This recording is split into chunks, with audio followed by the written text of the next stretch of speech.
Hi,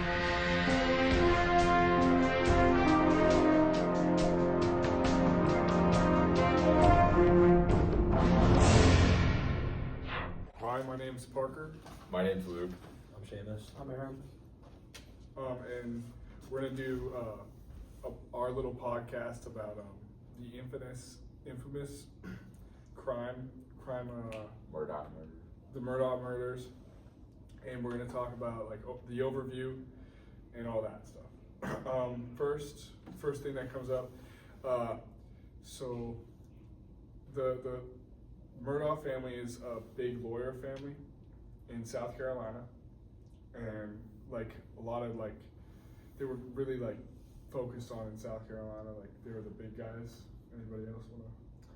Yeah, so the location of this occurred on their family estate, their 1,770-acre estate in Islandton, South Carolina, nicknamed Moselle, on June 7th, 2021. The victims were Margaret Murdaugh and Paul Murdaugh. So Margaret was the wife and mother of Paul, Alex's son, and Paul was the actual son who was also murdered. Yeah, going off that, the estate that they lived in, or the estate that they owned, it was rural. It's about like 20-30 minutes away from anywhere police could get to. And he's the one who found his wife and son dead on the estate and ended up calling the police. He was the one who was first questioned, and he was in a daze. I mean, he found his wife and son dead, and he claimed that there was nothing around him. And he said that he touched the body, checked the pulse, but he said nothing other than that. Yeah, so going back, his whole family is very prominent in the South, especially in South Carolina. His entire family has been prosecutors, and they've built the name for themselves. So in a way, anything that they don't want out in public, they can have it, like they can get rid of it, and they can like silence them. And it's, once this case came to attention, it brought up a lot of other things that they were trying to keep silent. The first one of those things is, well, it wasn't really silent, but the father used it as like defense in his name before the case. It was his son Paul, who was a DUI for boats. He was driving under the influence, and he killed a girl while he was doing that, and it was big. It was a big case, and it got like thrown out a lot of times and pushed back just because of the Murdaugh aura. Yeah. But it was really fascinating because he brought that up in his defense when like the son really, yeah. Mm-hmm. And so there was a lot going on. There was that, which was in 2019. And so what kind of led Alex to be motivated to actually murder his family was the financial issues he caused himself. So he stole, I believe it was around $9 million from his clients in their prominent law firm. So essentially he was trying to gain sympathy and delay the inevitable time people start looking for their money. So he wanted to gain sympathy and be like, hey, I'm going through a huge family crisis right now. My wife, my son, both got murdered. We got to push this back because I'm grieving. This whole thing's happening. However, as time showed, it did not work out in his favor.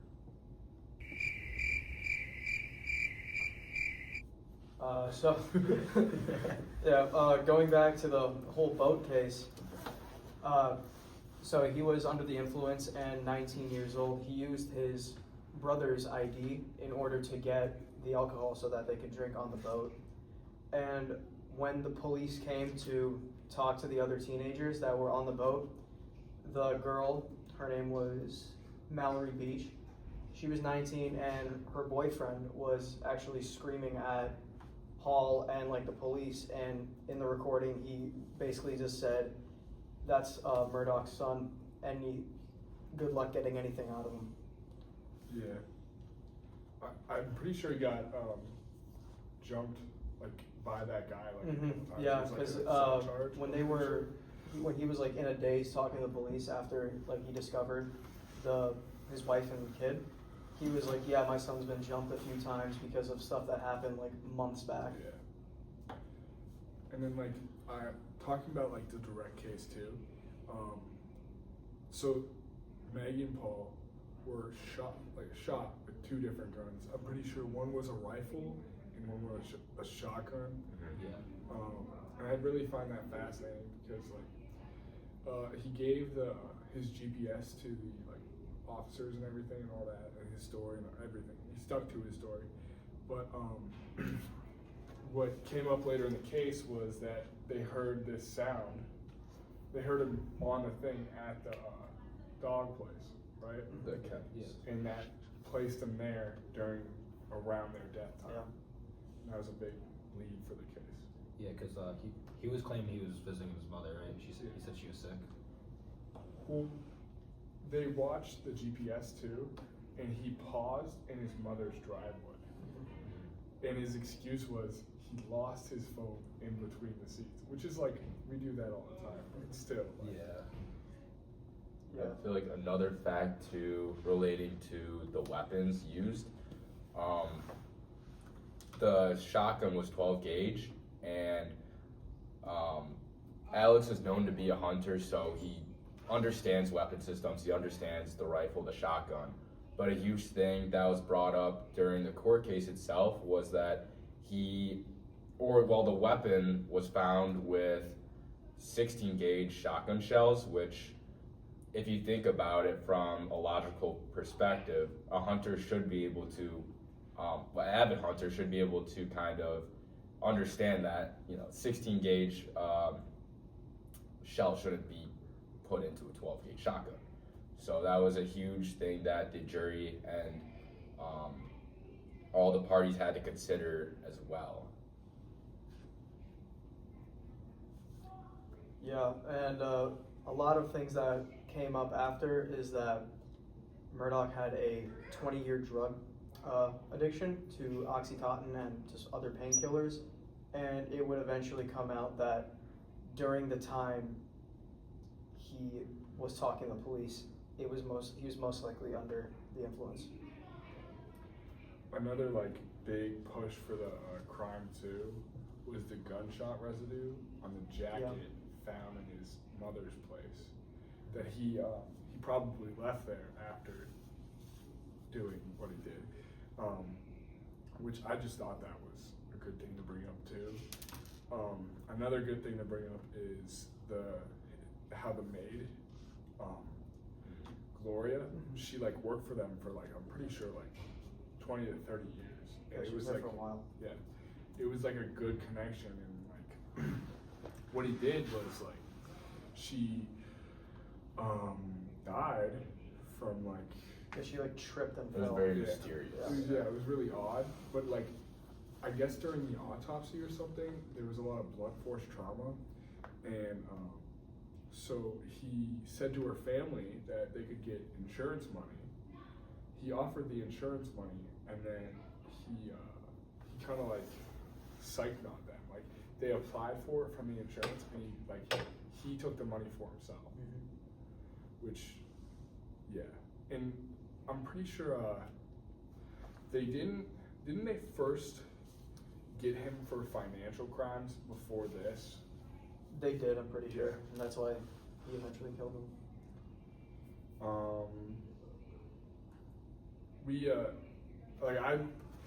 While we're talking about this so far, I've been looking more in depth in like the situations.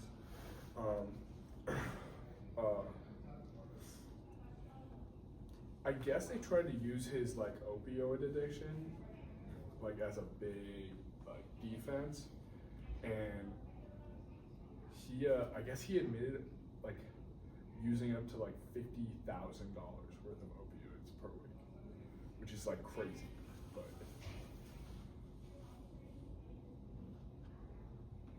So I guess we could actually go into the specifics of the murder itself. So from my understanding, both the wife and the son were shot in executionary style.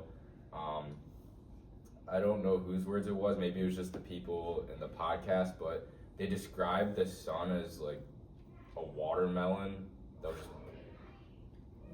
blown Yeah, up. it was like everywhere. And then the wife, it was I think behind the head where she was trying to like get away, and he just went right up a side, like gun to the head, barrel to the head. Wasn't she shot in like several different spots too? Yeah. 'Cause- I think so, I but think I have it down here. Yeah, she had 5 gunshot wounds.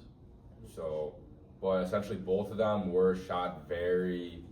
It wasn't like 10 meters away. It was just very up and close. So, another thing that he kind of used in his defense was he was shown like video or pictures with his son playing, I think a few hours before. So for a jury's perspective, how could a loving father who's obviously playing with his kid hours before do this and be so close and so graphic with his kid and his wife? Yeah, no. To even skip a little further, he later asked like one of his cousins to shoot him on the side of the road. And he wanted to make it look like an attack, so his son would get an insurance claim for like $10 million. But the shot grazed his head. I don't think he was even like. The report said he was shot. He told the cops he was shot, but I don't think he was even shot because it didn't sound like it. And like when they were talking about it on the podcast, they like they didn't believe he was shot either. Then the survivor, the guy who shot him, like his cousin said it was staged, like it was set up. No, I just thought that was fascinating because it like kind of ruined his credibility, and obviously that got him convicted.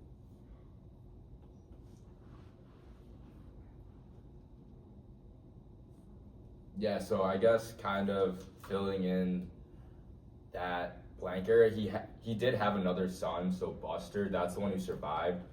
I believe he was found with like blunt force trauma to the head, and that's how he kind of got away.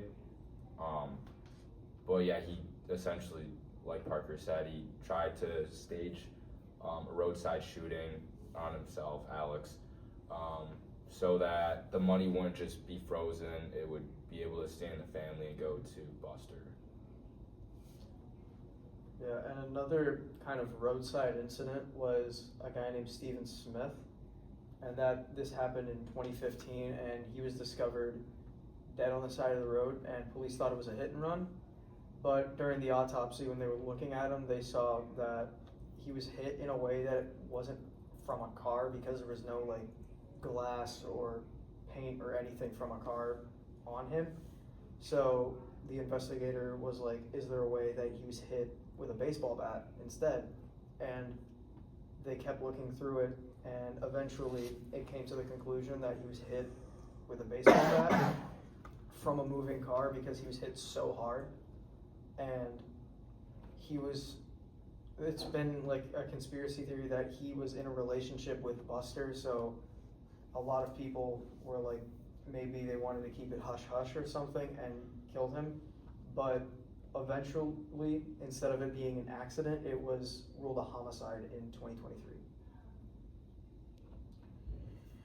Yeah, it's really like a really web of like murders. Like you had the housemaid, you had the cousin try to kill him, and then you had his family, and like they were like years and years and years of power. Like I just looked at something that said it was like 100 years plus that like they were like the people you didn't mess with in South Carolina. Yeah, I mean, like having like that much money and influence, it's hard to take down somebody like of that stature. Yeah. And when like your entire family has been built around like prosecutors, like you're gonna get away with whatever you want. Like even Alex's dad, Rudolph, was like the main guy. Like he was the one who had all the connections with like police and judges and stuff. So anything you wanted to get rid of, you could go through Murdaugh and he could get that done. Yeah, I feel like that hurts the criminal justice system, honestly, because like Yeah. having just being a lawyer, like people, like the cops don't want to mess with you, they don't want to be on your bad side because you need a lawyer on your team, or you don't want to be on like the wrong end of somebody who could jeopardize your job or something like that. Well, they even talked about how like the family took crimes like in the city of people who they like liked or like wanted to help them out later. Like the cousin who tried to kill him, the hitman. They like took a lot of crimes that he committed and like stood up for him, like Yeah. and defended him for them. Yeah.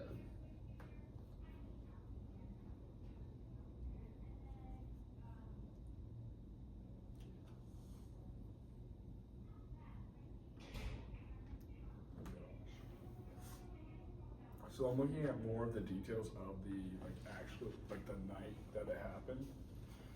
So the property was 17 acres, and then obviously it happened at the kennels, and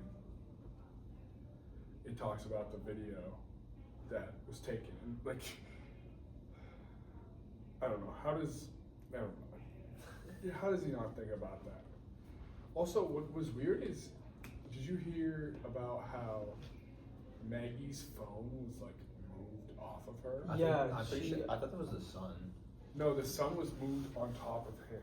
Mhm. Like it was left on top of him. Yeah. Yeah. Which was also weird.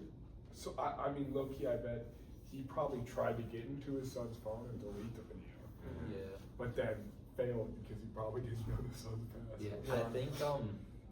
I think I remember when he was in the police car being interrogated, he was like, yeah, I grabbed his phone to like, and then just stopped talking, and he's like, I don't know, and I just set it down, Mhm. which I thought was a little suspicious, because like, if your son's dead, first reaction is to pick up his phone, Yeah. which I thought that was a little weird. Yeah, I'm pretty sure in the podcast they said that Maggie's phone was like found in the woods or something, like it was like tossed away or something Yeah. like that.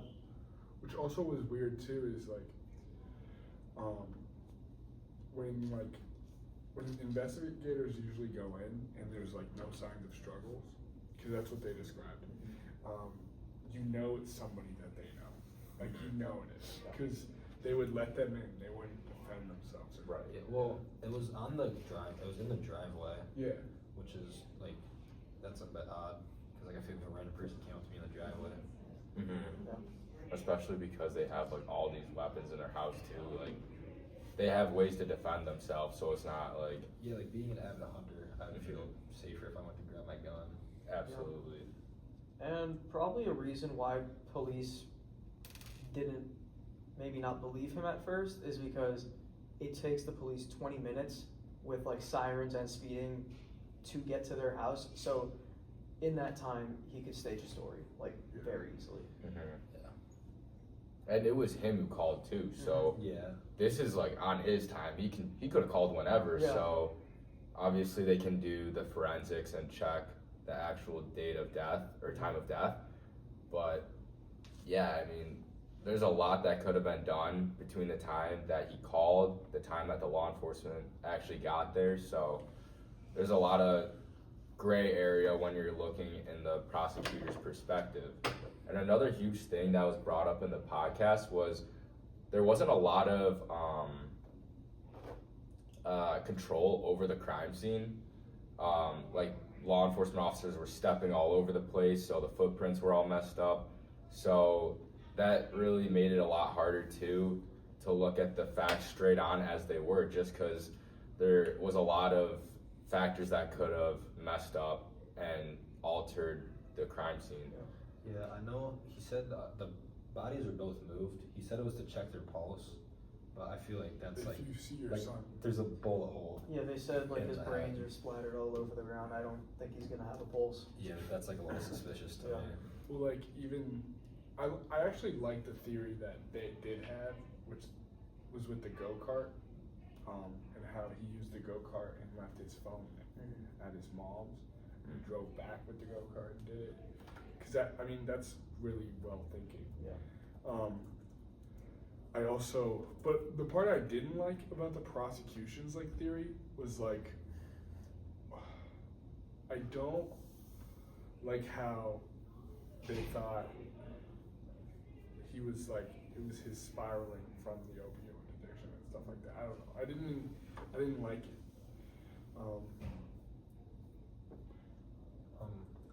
I don't know. I don't remember if they went over this in the podcast. Like, I remember them talking about him using 2 different guns. Yeah. That part kind of confused me. Like, I don't understand why he. I think he wanted to make it look like it wasn't him, like it was 2 different Yeah, people. 2 different shooters. Yeah. That makes or sense. attackers.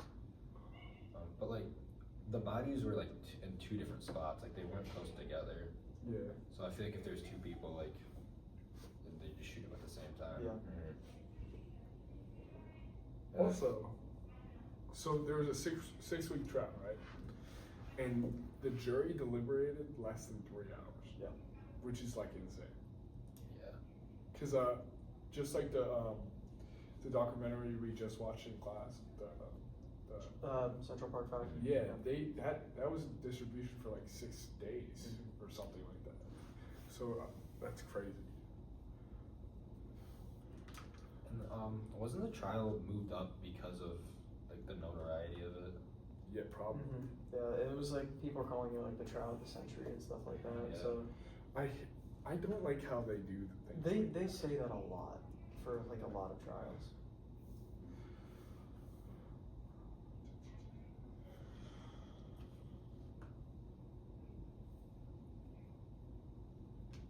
Well, like even the forensics suggested that the victims knew the killer, like were caught off guard, and 12 gauge shotgun. Or, I don't know how to say that. 380 blackout. Yeah. Or 300 blackout. 300 So blackout. it's like an AR-15 style rifle. Also, what did he? They never found the guns. Where do we think he put them? He probably either had to bury them somewhere or like it's a big property. He probably had like someplace he could hide them. Because didn't they think that the blue raincoat that was found at the mother's house, like that's kind of how he concealed them, like he wrapped them up? Because that had all the gunshot residue all over it. I mean, Sorry. so that could like kind of add to his point because like he called the police, like he probably gave himself time to hide the guns. Yeah. Do we remember like specifically what time he called them and like what time their deaths were? Because if we're able to, we can like kind of piece together. The kennel video was at 8:44 p.m. Okay. They were killed. They were killed between 8:49 and 8:53. Okay. So 5 minutes later, his mom lives 15 minutes. I think 15 to 20 minutes away. And his phone stopped activity at the suspected time of death. So from 4:59 and 8:53, phone was off. Okay. And then so Maggie's phone was moved, and then he was also speeding. He had very inconsistent speed, and the trip to his mother's house was said to be short, but it was like an hour. I mean, when I go see my family, it's for an hour, so I don't know. It's not like I would say it was short. Yeah. And if anything, on the way there, he could have dumped the guns on like the side of the road. Also, his seatbelt had gunshot residue on it. Then he might have probably taken the guns to his mom's house. Well, probably buried it there. Yeah. Yeah, I mean that lines up with the. Was it you that said? Yeah, that they were in the coat. Well, I'm surprised that they didn't like go search there though. Like, I feel like with how popular he was, he probably like did something to make sure they didn't get a warrant. well, didn't I don't know if it was this case or the boat case, but the boat case, like 3 to 4 judges rejected the case. Like didn't want to be on it. Yeah, that's probably like like I said earlier, like that's probably just because of his influence. Like you don't want to be on the bad side of a guy who can ruin your life. Yeah, like the girl's boyfriend said to the cops, "Good luck like getting anything out of this." Yeah, Yeah. so I just looked it up, and it says on January 2024, a judge denied a new trial, ruling that while a court clerk made inappropriate remarks, they did not prove jury tampering or influence the guilt verdict in the double murder case. So obviously they're just trying to steer away from it, no part of it, and one can only assume that just has to do with the family name and just the power status. Yeah, I feel like the CJ system, like it wants to be fair, but it can't be with There's like a situations lot like of this. loopholes. Well, especially with people who know how to use the loopholes. Yeah, like his whole, like he probably grew up learning the law since he was like a child. And he probably got, like, I guess his dad was like probably the best lawyer out of the family, I guess. And his dad really got him out of a lot of bad situations. Yeah. Yeah. Cause like honestly, if I got arrested today, I don't know how I'd be able to get out of that. Yeah.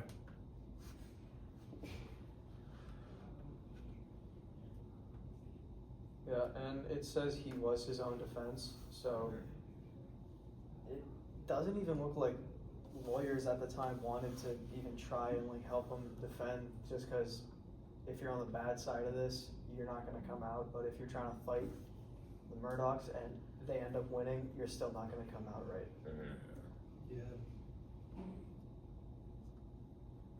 Well, even the just continuously, they reopened the main case, and then I don't know if they reopened one of them too. I think they reopened like the hit and run too. Yeah. Yeah. Which I like that. It's just like you were saying with the CJ system, it's kind of hard and difficult to understand how people who know the law can get away with so much more. Because I feel like in general, most people don't understand their own rights. Yeah. And so to have that foreknowledge and to have that running in the family, and to really have your own advisors pretty much explaining what to do in these situations, you have such a higher advantage than the average person. And that really makes a huge impact. Like, it doesn't sound like much when you're just like, oh, well, I won't commit a crime. But when you are committing crimes, or at least suspected of committing a crime, just knowing your basic rights can save you even if you're innocent. Yeah, I feel like another trial is Miranda here in Arizona. Before that, people didn't know that they could just get an attorney. Like, they thought they had to talk, and they probably got scared into it or something like that, like influenced into it. And there's probably so many cases that were figured out because somebody didn't know they had their rights and they could have an attorney. They could be silent from the police. I looked more into because we can kind of talk about the exact laws he broke. They first got him on financial stuff, so when he forgery, he manipulated the documents using his position to commit fraud. He did insurance fraud for the housekeeper's death. He did the embezzlement one where he stole funds from clients and gave it to the law firm, but it was basically his law firm. So yeah, or he was a part of it, but he gave it to himself. And then the fraud, obviously. Yeah. I feel like I was thinking how does somebody get away with insurance fraud and hiding money and stuff like that? But then I don't know, that got me thinking who would even think about attacking him?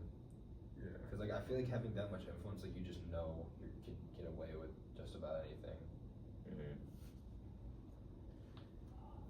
And that's like interesting to think about too, like the power that he holds, because obviously they're very, very well off, but even at like the local level, there could still be people who just know people, not really have that financial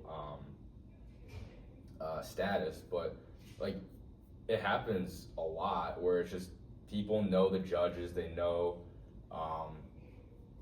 people in the criminal justice, and they're able to kind of sneak away from their crimes and kind of finesse their way out of it. So you can think of it on the micro level, because obviously it's blown out of proportion. Like, this is crazy. But even just like slight infractions, just knowing, people. I know people who know law enforcement officers, and they're able to get out of tickets just because of that quote unquote power that most people wouldn't be able to do. So it's just like there's so many flaws on each level. It's not just this guy's a millionaire, but there's also people who don't have this type of money but still have that social or social connections who are able to evade the law. Yeah. That's a good point, because I've been pulled over a few times, and every single time I either knew the trooper who did it, or I remember one guy pulled me over and I was speeding and I didn't have a seatbelt on and I had a headlight out. Yeah, so I thought I was screwed, and the guy came up and he saw my ID and he's like, "Are you Mikey's little brother?" They're best friends in high school. So like I got out of that, and then the one ticket I did get, I was sleeping in the back seat and didn't have a seatbelt on. So it's just like it's more about who you know. Yeah, and a person who was a guy who defended so many people in this city, like his family defended him. Yeah. So he has like, hey, you owe me one, you owe me one, you owe me one. Like he has all those things. So when a lot of people owe him one. Yeah, it's like I scratch your back, you scratch mine, kind of thing.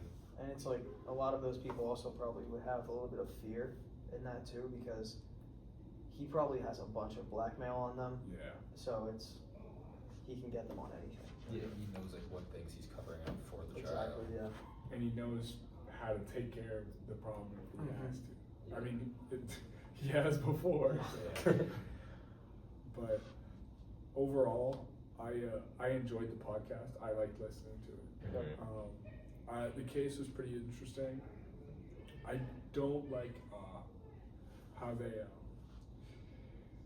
their theory of the case, because I don't know. They introduced the case at the start saying a man who had it all ruined his life, right? And I don't see a man who had it all killing his family. Well, because you said he was probably gonna get caught for what was it? Yeah. Like The financial the stuff. financial stuff. So it sounded like it was more like out of desperation, in my opinion, because I feel like the whole motive behind this was to kind of push that back and be like, again, like, hey, this is going on, I can't pay you guys back. Like, I got my own problems right now, this just came up, you gotta wait. There's nothing I can do about it. So it seemed more like he wasn't really, maybe he had it all 10 years ago, but he was on thin ice, and his time was coming quick when this happened. His family had a lot of mistakes, and I will agree kind of with their theory about the Oxycontin kind of playing a role. Yeah. I was like, that probably made him panic a little more. I don't think that it's completely the reason, but I do think that it has some influence. Yeah, I feel like it has a little bit more. There's something else there. Yeah. You know? But does anybody else want to say anything else? I'm good. Alright. See you in class on Monday.